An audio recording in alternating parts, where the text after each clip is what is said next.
ఉందట, అందులో ring road ఏదో పడుతుందట, బ్రిడ్జో రింగ్ రోడ్ పడుతుందట, నాకు తెలియదు కానీ అనుకోగిన 6 కోట్లు వస్తానేయట. మీ అమ్మ నిన్ను ఎట్లా మోసం చేసిందో నువ్వు అడుగు, మీ అమ్మని అడిగి తెలుసుకో. ఇది నిజం, నేను అబద్ధం ఆడ. నీ ఇష్టం రా, నీ ఇష్టం, అడుగుతా అడుగుకుంటూ నీ ఇష్టం. అదేంది మా భూమిలో రింగ్ రోడ్ పడుడైంది? ఈ ముచ్చట మా అమ్మ నాకెందుకు చెప్పది? పొద్దున్నే కదా భూమి గురించి మాట్లాడొచ్చింది. ఏదేమైనా సరే ఒకసారి పోయి మా అమ్మనే అడుగుతా. కాదురా అంజలి, నువ్వు అడిగినట్టుగా 2 ఎకరాలు అమ్మి డబ్బులైన ఇస్తా, లేదంటే 2 ఎకరాలని ఇస్తా. కానీ ఆడపిల్ల మళ్ళీ పెళ్లి చేసుకుంటే సమాజంలో విలువ ఉండదురా. నిన్ను వేరు పడనియరా, నిన్ను ఆ ఇంట్లో పెట్టుకునే చూసుకుంటారా. నువ్వు ఆగురా, నిన్నేమననియరా. నేను ఇప్పటి నుండి మంచిగా చూసుకుంటా, నేను చెప్పినట్టు వినరా. ఇగో అమ్మ, నీకొకటే చెప్తున్నా, నా భర్తకి నువ్వంటే నమ్మకం, ఏ రోజు కూడా నీ మీద గౌరవం పోగొట్టలేదు. అమ్మ, ఇప్పటికైనా ఆ భూమికి 50-60 లక్షలు కాదు 5-6 కోట్ల విలువ పెరిగింది అని నీ అల్లునికి ఫోన్ చేసి ఆయన దృష్టిలో నీ గొప్పతనాన్ని కాపాడుకుంటేనే సరే. లేకపోతే ఆయనలో ఉన్న మంచితనాన్నే చూసిర్రు. ఆయన కోపమేందో నేను ఒక్కదాన్నే చూసిన. ఇప్పుడు మీరంతా చూడాల్సి వస్తుంది. నువ్వు నువ్వు నువ్వు నువ్వు ఆలోచించుకో అమ్మా.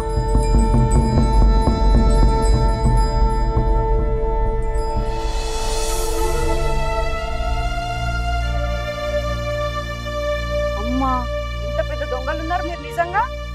ఆ 4 ఎకరాలకు 6 కోట్లు వస్తాయి అనే విషయం మాకు చెప్పని కూడా చెప్పలే. అంటే 6 కోట్లు మీరే దొబ్బుదాం అనుకున్నారా? నీకు చెప్పుదామని చాలా ప్రయత్నం చేసినావు, అయినా నువ్వెప్పుడు దొరికినావని మాకు. అత్తవు నాకు విడాకులు కావాలంటావు, పోతావు. మళ్ళీ అత్తవు నాకు విడాకులు కావాలంటావు, పోతావు. ఇక గట్టిగా అడిగితే నాకు భరణం కావాలంటావు.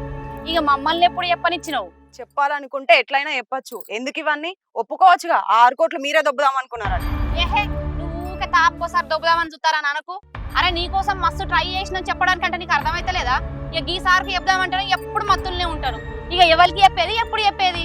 అయినా వచ్చినాక ఇద్దామని అయినాం మేము. ఇగో వదినే, నువ్వు ఎప్పుడు నన్ను మత్తులో ఉంటున్నా అన్నావు కదా, అసలు నీ మనసులా నాకు చెప్పే ఉద్దేశమే లేదు. ఇవన్నీ ఎందుకు? అబ్బా, ఏంది ఈ ముచ్చట? టైం అంతా దండగా. ఇప్పుడు ఏం చేద్దామో అది ఆలోచించుర్రి. మీరేం చెప్తారో నాకు తెలియదు. నా భరణం నాకు కావాలి. ఇంతకు ముందన్నా 2 ఎకరాలతో సరిపెట్టుకుందాం అనుకున్నా. ఇప్పుడైతే నాకు 3 కోట్లు కావాలి. ఏంది 3 కోట్లు కావన్నా? పాయింట్లు నువ్వు కొనుక్కుంటావా లేకపోతే నేను గుట్టి అన్నా? 3 కోట్లు కావాలంట.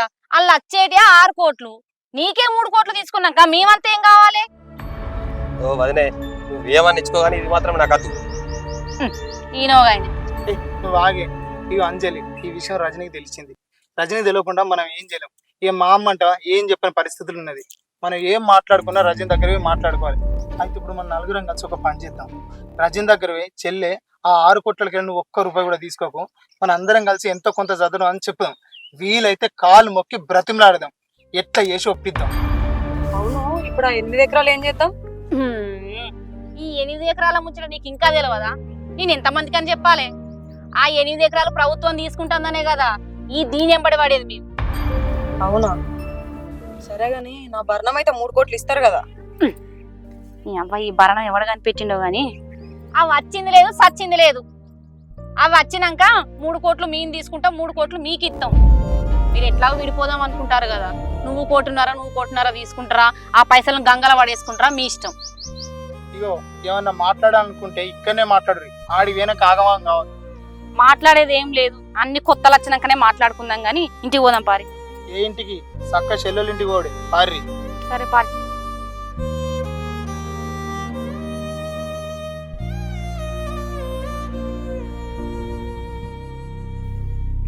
అగో, నీటి దాకా వచ్చినాక మళ్ళీ ఏమన్నా పడతారు. నడుగురి.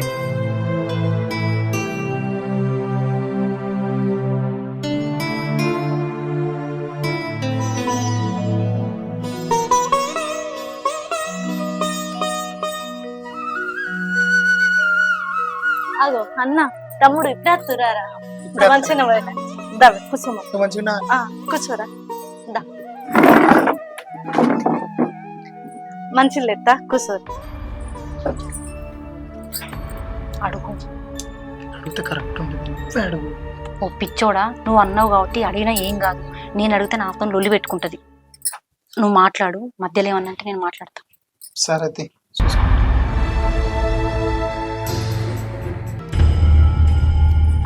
అయ్యో నీళ్ళ గింత ఎండల పడచ్చిర్రు, అప్పటికి చల్లబూట వచ్చినా అయిపోగానే. ఎందుకో నిన్ను చూడాలనిపించిందిరా, అందుకే వచ్చిన. తమ్ముడు నాన్న ఇట్లా ఫోన్ చేస్తాడారా? అమ్మ మంచిగా ఉందారా? మంచిగా ఉంది. నువ్వు మంచిగా ఉన్నావా? నేను మంచిగానే ఉన్నా. బావేడు? బావలేడు. బాపు మొన్న ఫోన్ చేసిండు, మస్తు బాధపడబట్టిండు. ఈ వయసులో అక్కడుండి ఆయన కష్టపడతా అంటే నాకు మస్తు బాధ అనిపిస్తుందిరా. ఆయనే మనల్ని చూడాలని ఎంత ఆరాటపడుతుండో తెలుసా. ఆయన బాధపడతా అంటే నేను అన్నా, బాపు మరి నువ్వు రావచ్చు కదనే, ఇంకెన్ని రోజులు అక్కడ ఉంటావు అంటే, నాకు రావాలని బిడ్డ, కానీ ఒకసారి ఇక్కడికి వచ్చినావంటే మీ అందరిని వదిలిపెట్టి వచ్చినప్పుడు అక్కడున్న బాధలన్నీ పోవాలంటే నేను ఇక్కడ సంపాదించాలి కదా అన్నాడు. నేను కూడా ఆయన ఏమనలేకపోయినా, కానీ ఎంతైనా చిన్నప్పటి నుంచి మనల్ని వదిలిపోయిండు. మనల్ని ఎంత మిస్ అవుతాడో బాబు నాకు అర్థమవుతుంది. నువ్వేం బాధపడకే చెల్లి, నీకు ఒక విషయం చెప్దామని వచ్చినా కదా. మొన్న భూమి విషయంలో అమ్మతో నీకు లొల్లేంది కదా, 6 కోట్లు మాకు ఇచ్చిపెట్టు అంటే నువ్వు తప్పుగా అనుకోకు, మేము ఎంతో కొంత నీకు ఇస్తాం. కావాలంటే నీకు ఏమైనా అప్పులు ఉంటే నేను కడతా. ఓహో, ఎప్పుడు లేంది నలుగురు నా ఇంటికి వచ్చిరు కదా అని సంబరం అనిపించింది, కానీ ఆ సంబరం 5 నిమిషాలు కూడా నాకు ఉంచలేదు కదరా. అయ్యో నిన్ను బాధ పెడదామని కాదురా, మేము కూడా వచ్చేటప్పుడు సంతోషంగానే వచ్చినాం, ఎట్లాగో వచ్చినాం కదా అని చెప్పి ముచ్చట అడుగుతాను. 6 కోట్లు చూసుకుంటే చూసుకుంటే ఎట్లా వదిలేస్తాంరా? ఎట్లాగో అన్న చెప్తాను కదా నీకు అప్పేదాన్ని ఉంటే తీరుతానని, జర ఒప్పుకోరా. అదేంది వదిన, ఇప్పుడు ఎందుకు నన్ను ఇంత బతిలాడతారు? నేను ఇప్పుడు ఇస్తాననలేదు ఇయ్యాననలేదు, మీరెందుకు నన్ను ఒప్పిద్దామని చూస్తారు? మరి ఇప్పుడు ఏదో ఒకటి చెప్పరాదక్క. అబ్బా తమ్ముడు, చిన్నప్పటి నుంచి నన్ను ఎప్పుడన్నా అక్క అని పిలిచిన వారా? 10 సార్లు నేను పిలిస్తే గాని ఒక్కసారి ఊ అనను. అవసరం అవసరం కాబట్టి మనిషిని ఎంతనైనా మాట్లాడాలనిపిస్తుంది, దిగజారాలనిపిస్తుంది, అంతే కదా. అందుకే అక్క అని పిలిచినావు. నువ్వు అట్లా అనుకోకు రచిత్. అక్క ఒప్పుకోరాదు. కట్నం అంటే 1,00,000 2 లక్షలో, మా అంటే 10 లక్షలు ఇస్తారు కావచ్చు. మరీ 6 కోట్లు అంటే కష్టం కదా. అయినా మీ తమ్మునికి మా నాన్న ఎంత ఇచ్చిండు? చూడండి, నా పెళ్ళైన తర్వాత నువ్వు వచ్చిందని మా ఇంట్లో మా అమ్మ నాన్న నాకేం ఒప్పుకున్నారో నాకు, నా అన్నకు, నా తమ్మునికి, నా వదినకు, నా మొగుడికి మాత్రమే తెలుసు. నీకు తెలియదు. నిన్న మొన్న వచ్చిందానివి నీకేం తెలుసు అని మాట్లాడుతున్నావు. నేను ఆ 6 కోట్ల గురించి మాట్లాడతలేను, పెళ్లిలో ఒప్పుకున్న నా 4 ఎకరాల భూమి గురించి మాట్లాడుతున్నా. అప్పుడు నా మొగుడు తెలివి కొద్దీ ఆగిండు కాబట్టి, ఓపిక పట్టిండు కాబట్టి ఇప్పుడు ఆ భూమికి 6 కోట్ల విలువ వచ్చింది. నాకు 6 కోట్ల అవసరం లేదు, నా 4 ఎకరాల భూమి నాకేమంటన్నా. అక్కడికేదో నేను నీ అవ్వగారి భూమి ఇవ్వన్నట్టు గట్ల మాట్లాడుతున్నావు. నీ అయ్యవ్వ ఎంత ఇస్తే నాకేంది, ఏం చెప్తే నాకేంది? నాకేం ఒప్పుకున్నారో నీకు తెలుసా? తెలియదానివి తెలియనట్టుండు, అర్థమైందా? అంజలి నువ్వు ఆగు. చెల్లె తన మాటలు పట్టించుకోకరా. చెప్పు, ఇప్పుడు నువ్వు చెప్పు.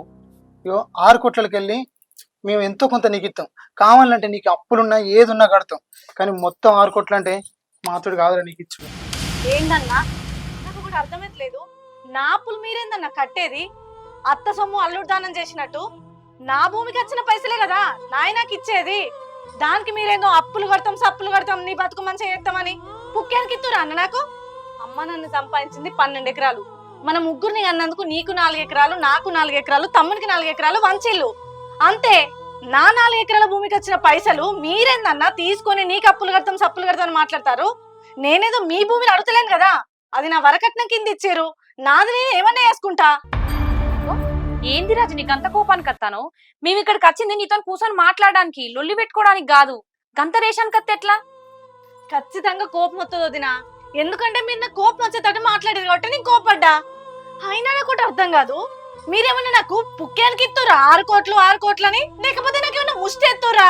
నా పైసలు నాకు ఇవ్వడానికే మీరెందుకు ఇంతగానం సత్తులు? ఈడేమో నేను అప్పు కడతా అంటాడు, ఈడేమో ఇప్పుడు ఏమంటావు చెప్పంటాడు, ఆమెమో నాకు నీతు సుత్తులు చెప్తుంది. ఏంది అసలు మీరంతా ఈ విషయం మీద నా ఇంటికి వచ్చి మాట్లాడే ఎక్కువ అంటే ఇంకా నా మీద కోపానికి వస్తారా? నువ్వు కోపానికి వచ్చేటట్టు మాట్లాడదని కాదురా మా ఉద్దేశం.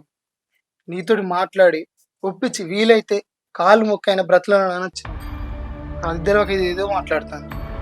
అబ్బా ఏందిరా కాళ్ళు ముక్తవా అంటే ఇవాళ ఇది నా చెల్లె, దీనికి కాళ్ళు మొక్కినా తప్పేం లేదు, ఎందుకంటే నా ఆడబిడ్డ కదా అని ఇప్పుడు గుర్తొచ్చిందారా మీకు? సూపర్ అన్నా. అన్నా, పెళ్ళియాక ముందు ఏ ఒక్క రోజన్నా నన్ను సొంత చెల్లె లెక్క చూసుకొని నా బరువు బాధ్యతలు మీరు తీసుకున్నారా? ఎప్పుడు చూడు దీన్ని ఇంట్లోకి వెళ్ళి ఎప్పుడు వెళ్ళకూడదామా, మా బరువు అంతా ఎప్పుడు తీర్చుకుందామా, ఎప్పుడు ఇది మాకు భారంగా వెళ్ళిపోతుందా అని ఆలోచించిరే తప్ప ఒక్క రోజన్నా బాధ్యతగా ఆలోచించిరా? మా చెల్లెకు ఒక మంచి సంబంధం చూసి దాన్ని ఒక అయ్య చేతిలో పెట్టి మాకెదురు చూడకుండా బతికేటట్టు చేయాలని అన్నగా నువ్వు ఆలోచించినవా? చూడన్నా, ఏ ఆడపిల్లకైనా అన్నంటే బాధ్యత, తమ్ముడంటే ధైర్యం. ఆస్తులు అంతస్తులు లేకున్నా అన్నదమ్ములు ఉన్నారనే ధైర్యం ఉంటే ఆ ఆడపిల్ల సంతోషంగా ఉంటది.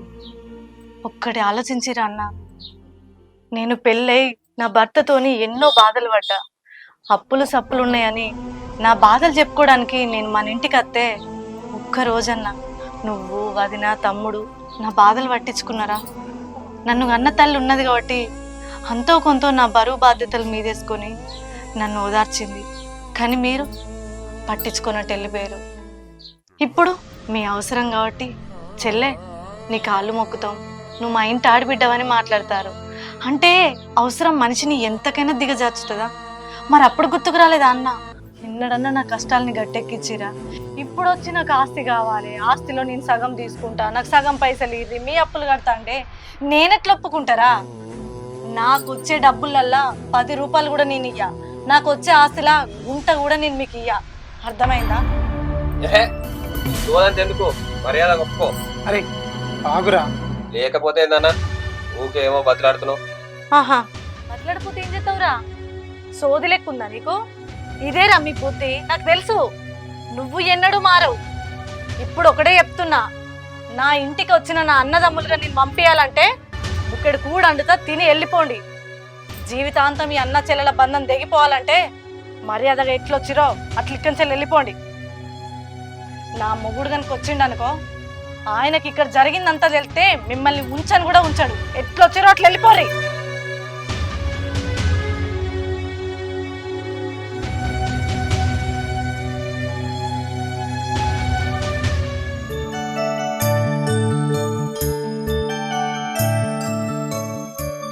అగో ఎప్పుడు వచ్చారు మీరు? ఇప్పుడే వచ్చి మరి ఎండ కూడా బయలుదేరి సాయంత్రం అంతా అయిపోతుండేగా, అంత మంచిదేనా? సరే మరి బయట నిలబడ్డారు లేదా? అది రజనీ, రజనీ ఏం చెప్తున్నావు లోపల? మీ వాళ్ళు వచ్చి బయట నిలబడ్డారు.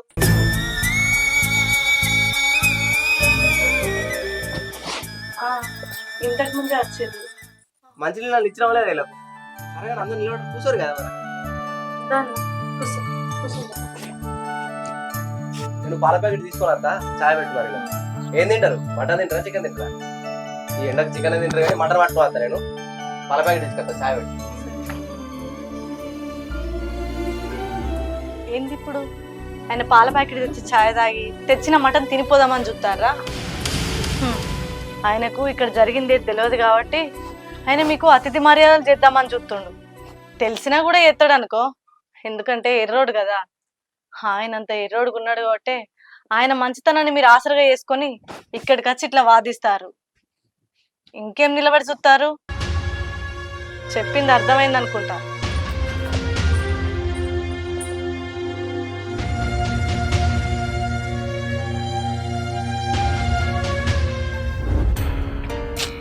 అమ్మా ఎండలు ఘోరంగా కొడుతున్నాయి. ఇంత ఎండకు ఏం పని వచ్చారో ఏమో వాళ్ళు.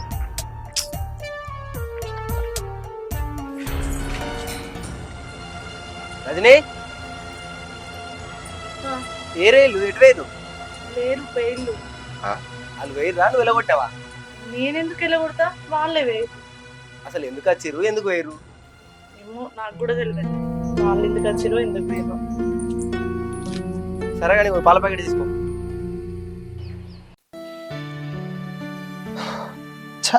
మనం అనుకున్నది ఏది జరగలేదు. ఎట్లనే నాకు ముందే తెలుసు అది మాటల్లో కరిగే మనిషి కాదని. అట్టిగా పోయి ఇద్దరు తీసుకోవడం. ఆ విషయం పోతనే తెలిసింది కావదే ఆ మిత్తది అయ్యేదాన్ని. ఇప్పుడు అయిపోయిన దాని గురించి ఎందుకు, జరగబోయే దాని గురించి ఆలోచించురి. నా భరణ మాత్రం నాకు కావాలి. నీ అక్క నువ్వు ఇంకోసారి భరణం అన్నామంటే నీకు మరణమే చెప్తాను. ఆగరా అది ఎందుకు అట్లా ఊరుతావు? ఇప్పుడు ఆమెకు కావాల్సింది ఆమె అడిగింది, మనకు కావాల్సి మనం ఆడుకుంటాను, దానిలో తప్పేమున్నది? నువ్వు ఎగురుతావు. నేను మిమ్మల్ని ఇన్నిసార్లు అడగకపోయేదాన్ని, కానీ మీ మీద నాకు నమ్మకం లేదు, అందుకే మాటి మాటికి గుర్తు చేస్తాను. ఇంత పైసలు వచ్చినాక పట్టుకొని వీక్తే సరే తీయే, పైసలు ఎట్లా రావన్నో మేము కూడా ఆలోచిస్తానం కదా. ఏమయ్యా, నాకు ఒక ఐడియా వచ్చింది. ఏం ఐడియా? శివ, అంజలి, మేమిద్దరం విడిపోతలేము, మాకు విడాకులు వద్దు, మేము కలిసి ఉంటామని వెళ్ళి అత్తమ్మకి చెప్పు. నేను చచ్చిన అయినా తను కలిసి ఉండా. నేను కూడా నీతో నచ్చిన సిక్కే గిది. మీరిద్దరు కలిసి ఉండాలి, మిమ్మల్ని ఇద్దరిని కలపాలని కాదు. మీరిద్దరు కలిసి ఉంటే మనకు పైసలు వచ్చే మార్గం ఉన్నది. మేమిద్దరం కలిసి ఉండడానికి పైసలు రావడానికి సంబంధం ఏముంది? ఖచ్చితంగా ఉంది. నీకు భరణం ఇస్తే శివకి ఎక్కడ దూరం అవుతావు అని చెప్పి అత్తమ్మ నీకు భరణం ఇవ్వడానికి ఒప్పుకోవట్లేదు. అదే మీరిద్దరు కలిసి అత్తమ్మ దగ్గరికి వెళ్ళి, అత్తమ్మ మేమిద్దరం కలిసి ఉంటాం, మాకు విడాకులు వద్దు, శివకి వచ్చే పాలు శివకి ఇర్రి, మేము ఏదో ఒక వ్యాపారం చేసుకొని బతుకుతాం అనుర్రి, ఖచ్చితంగా ఆలోచించకుండా పైసలు ఇస్తుంది. మీరు అడిగిన మరుక్షణమే మేమిద్దరం పోయి మా పాలు మేము అడుగుతాం. మీరు ఇంతగానని చెప్తారు, మళ్ళీ పైసలు కూడా వస్తాయి కాబట్టి నాకైతే ఓకే. మరి నాకు ఇష్టమో లేదో నాకు తెలియదు కదా. నువ్వేమంటావు శివ? ఏమంటాయిగా మెడకు పట్టం కరవగా తప్పుతుందా? సరే సరే పారిపోదాం.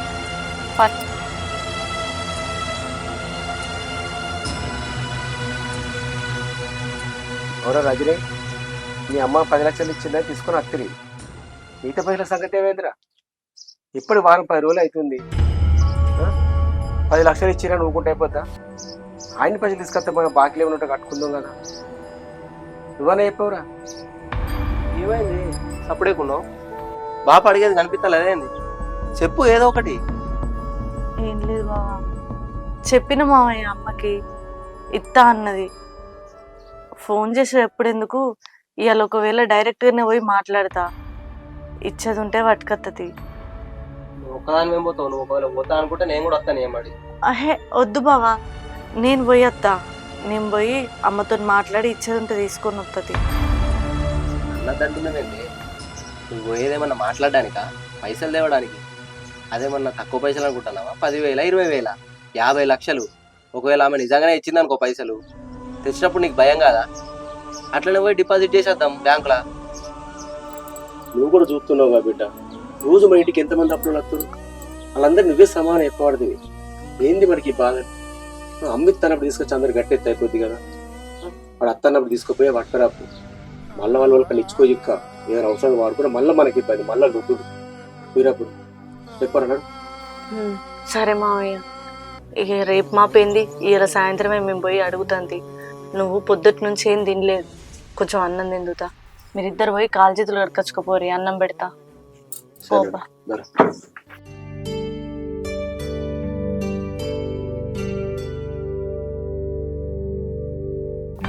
తిండి ఈయనేమో పైసల గురించి మాట్లాడుతాడు, 50 లక్షలు 60 లక్షలు అంటాడు.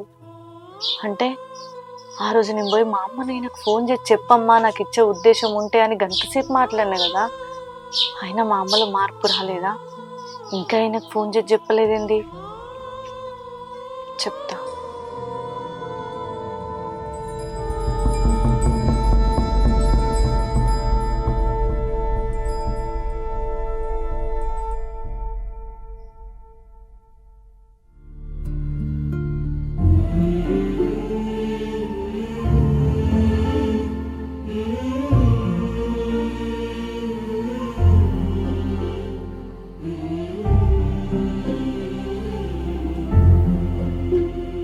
Hi friends, welcome to KSR production.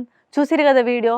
ఈ వీడియోలో మాత్రం చాలా ట్విస్ట్ ఉంది. నెక్స్ట్ ఎపిసోడ్లో మా అమ్మ ఎవరికి న్యాయం చేస్తుంది ఏంటి అనేది అయితే మీకు ఖచ్చితంగా తెలియాలి అంటే పార్ట్ 2 ఎపిసోడ్ కూడా ఖచ్చితంగా చూడాలి. మీకు కనుక ఈ వీడియో నచ్చితే లైక్ చేయండి, షేర్ చేయండి, కామెంట్ చేయండి. మరిన్ని అప్డేట్ కోసం మా ఛానల్ని సబ్స్క్రైబ్ చేయండి. పక్కనే బెల్ ఐకాన్ గట్టిగా ప్రెస్ చేయండి. బాయ్.